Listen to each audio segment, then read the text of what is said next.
इस क्वेश्चन में कह रहा है a convex lens is placed in contact with a plane mirror. Plane mirror. A point object is at a distance of 20 centimeter on the axis of this combination. Has its image coinciding coinciding with itself. What is the focal length of the lens? तो देखो, ये convex lens हो गई, ठीक, और ये किसके साथ कांटेक्ट में है? एक प्लेन मिरर के साथ, ठीक. इसकी एक्सिस पे एक ऑब्जेक्ट है O, एक ऑब्जेक्ट है O, ठीक, और उसकी जो इमेज है वो यही बन रही है. मतलब ये तभी पॉसिबल है जब मिरर से टकरा के रे वापस इसी जगह पे आ जाए, ठीक है. तो ये तब पॉसिबल है, जैसे इसमें कौन सा कलर ले लूं, येलो.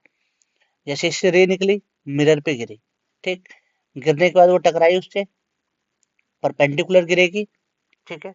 अरे ब्लैक ले लेते हैं, ठीक, ये ऐसे बेंड हुई और उसे मिरर पे परपेंडिकुलर गिरना होगा, ठीक है. तो परपेंडिकुलर गिरेगी तो वो सीधा बाउंस बैक हो जाएगी. क्लियर ना? और जब बाउंस बैक होती है तो लाइट एक मीडियम से दूसरे मीडियम में जिस पाथ पे जाती है, तो दूसरे मीडियम से पहले मीडियम में भी उसी पाथ पे वापस लौटती है, जैसा कि कौन कहता है? Principle of reversibility. क्या कहती है ये? लाइट एक मीडियम से दूसरे मीडियम में जिस पाथ पे जाती है, उसी पाथ को रिट्रेस करते हुए दूसरे मीडियम से पहले मीडियम में भी आती है. तो ये गई, मिरर से टकराई और वो वापस आके इसी पॉइंट पे मिल गई. मतलब उसकी जो इमेज बनी ऑब्जेक्ट होगी वो यहीं बन गई, ठीक है. और ये कंडीशन कब फुलफिल हो सकती है? When object is placed at focus of the lens.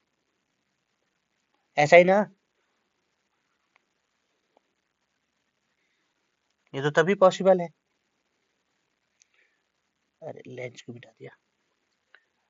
अरे क्लियर है, ये तब पॉसिबल है जैसे अगर कोई ऑब्जेक्ट